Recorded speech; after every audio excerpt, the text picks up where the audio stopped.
भगवान से मन्नत मांगने के बाद क्या करें, आज के इस वीडियो में हम बात करेंगे। नमस्कार दोस्तों, एबी माइंड ट्रेनिंग सेंटर की तरफ से मैं आप सभी का हार्दिक स्वागत करता हूं।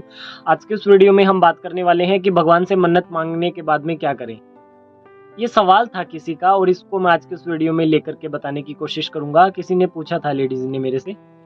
तो इसमें क्या है कि आप बोल रहे हो कि भगवान से मन्नत मांगने के बाद क्या करें, ठीक है। और इसके ऊपर मैं पहले ही बोल चुका हूँ इतनी बार कि भगवान से मन्नत मांगना ही क्यों है, क्यों मांगना है भगवान से मन्नत। इसको सिंपल वे में समझने की कोशिश करते हैं, ठीक है। आप भगवान से क्यों मन्नत मांगते हो? मैं पूछता हूँ आमतौर पर रिलीजियस ओसीडी की काउंसलिंग सेशन में, ऑफलाइन में जब सफरर मेरे से बात करते हैं, मैं उनसे पूछता हूँ आप भगवान से मन्नत क्यों मांगना चाहते हो? कि वो सर्वस्व है। अच्छा, फिर वो सब कुछ कर सकते हैं। अच्छा, फिर वो सब कुछ दे सकते हैं, वो भगवान है, इसलिए आप उनसे मन्नत मांगते हो। वो भगवान है तो वो बिना मांगे भी तो आपको दे सकते हैं, वो जानते नहीं क्या?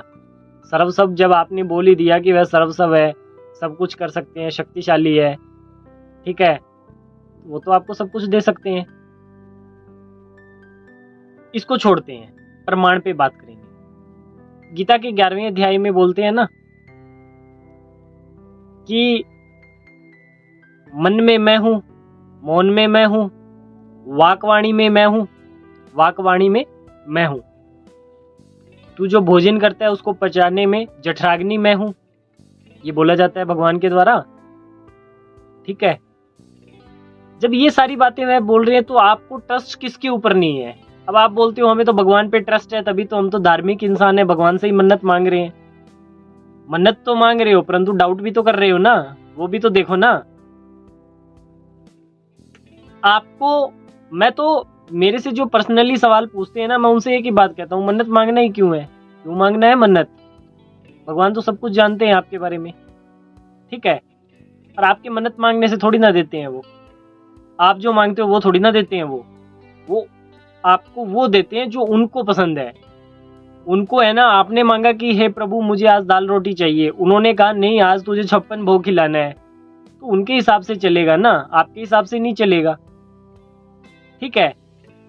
तो इसके अंदर ही है सॉल्यूशन, इसके अंदर ही है, सवाल के अंदर ही है। पीछे एक व्यक्ति ने मेरे से बात किया था, कहता कि आप बोलते हो 40 मिनट में मैं ओसीडी ठीक कर देता हूँ। मैंने कहा हाँ किया है, रिलीजियस ओसीडी को 40 मिनट में ठीक किया है हमने। कहते आप ऐसा कैसे कर देते हो? यही तो बात है, आप आकर के बैठ जाओ, यही चीजें मैं पूछूंगा, करवाऊंगा और उसके बाद आप ठीक हो जाओगे, सीधी सी बात है, ठीक है ना। ये बातें हैं, ये समझनी पड़ेगी आपको। आप भगवान से मन्नत क्यों मांग रहे हो? सर्वस्व है, दे सकता है, सब कुछ कर सकते हैं, ठीक है। तो फिर उनके ऊपर आपको ये डाउट क्यों है कि ये ऐसा हो के ऐसा हो जाएगा? आपके हिसाब से कभी मन्नत पूरी नहीं होती आपकी, भगवान के हिसाब से होती है। क्या भगवान मन्नत मांगने के लिए ही है? भगवान का जो पूजा पाठ करते हैं, उन्हें जो कुछ भी करते हैं, अभी जैसे गणपति महोत्सव वो चल रहा है, उसमें विराजमान किया हुआ है, तो इसका मतलब आपने मन्नत मांगने के लिए ही रखा है कि हाँ हमारी मन्नत पूरी कर देना, हम आपको घर पे ला रहे हैं। ये है भावना। किसके लिए रखा जाता है? किसके लिए रखा जाता है? चलो इसको दूसरे वे में और समझते हैं। घर में जब दादा दादी जी बूढ़े हो जाते हैं तो रोज उनको बोलते हो क्या, ये लो थाली, अब 200 रुपये दो, ये लो मैंने स्नान घर में आपका बाल्टी भर के रख दिया, अब मेरे को 300 रुपये दो, ये लो मैं आपको बिस्तर तक छोड़े आता हूँ, 500 रुपये दो। ये करते हो क्या? नहीं करते ना। क्यों नहीं करते? क्यों नहीं करते? बस सवाल के अंदर ही जवाब है, इतना समझ लो। इतना आप दिमाग चलाते हो, क्योंकि जिन व्यक्ति को ओसीडी होता है वो बहुत दिमाग चलाते हैं, अपना बहुत सारा दिमाग चलाते हैं, सारा दिन दिमाग ही चलाते हैं। अभी मैंने दिया है ना दिमाग चलाने का मौका, चलाइए आप, ठीक है। ये बातें हैं, इनको समझना पड़ेगा, इनको क्लियर करना पड़ेगा बातों को।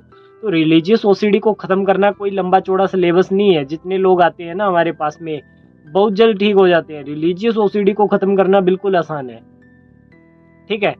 रिलीजियस ओसीडी को खत्म करना कोई मुश्किल काम नहीं है, बिल्कुल आसान काम है, डंके की चोट पे कहता हूँ। और 40 मिनट, 1 घंटे, 3.5 घंटे, 7.5 घंटे में हमने ओसीडी ठीक की है, रिलीजियस ओसीडी की। तो इसमें कोई बड़ी वो नहीं है बात, उलझने वाला कोई चक्कर नहीं है। बस सही हाथों में आप जाओ, सही व्यक्ति के साथ जुड़ो, अच्छे से उनसे बातचीत करो, प्रमाणित वह कर दे, आपकी ओसीडी ठीक हो जाएगी। डरना घबराना नहीं है, डरना नहीं है। आप उस प्रभु की संतान हो, तो आपको डरना काहे को है? डरने के लिए उन्होंने थोड़ी ना आपको जन्म दिया है कि ये ले बेटे तू डर वहां जाकर, और मेरे नाम से ही डर। ऐसा है क्या? नहीं है ना, तो डरना काहे को है? जीवन को जियो, ठीक है। अगर अभी भी आपका कोई डाउट क्लियर नहीं हुआ है तो फिर आप मेरे से ऑनलाइन ऑफलाइन संपर्क कर सकते हैं, उसके अंदर और सारी बातें करेंगे, क्योंकि ये जो टॉपिक है ना, ये बहुत अच्छा टॉपिक है। इसके ऊपर बोलने में मेरे को काफ़ी मज़ा आता है, परंतु ऐसा होना कि सामने वाला लेने का भी तो इच्छुक होना चाहिए, तब तो बोले तो मज़ा आए, ठीक है। ये चीज़ें हैं, तो इस पर मैं ज़्यादा बोलता नहीं हूँ, वीडियोज़ में मैं ज़्यादा नहीं बोलता, क्योंकि वीडियोज़ में जो बात बताई जाती है ना, वो मैं किस भावना से कह रहा हूँ वो आप नहीं समझ पाते, ठीक है। पर्सनली मैं जब आपको बताता हूँ तो उसमें भावनाएं आपकी भी सम्मिलित होती है, मेरी भी होती है, तब मज़ा आता है कन्वर्सेशन का। इधर इतना वो कुछ नहीं है, ठीक है। तो इस बात को समझ लेना है, आपकी ओसीडी समाप्त हो जाएगी। आप चाहो तो सही, आप अपनी ओसीडी को कितनी देर में समाप्त करना चाहते हो, आपकी ओसीडी समाप्त हो जाएगी। आज के इस वीडियो में इतना ही। यदि यह वीडियो अच्छी लगी हो तो इसे लाइक करें। धन्यवाद।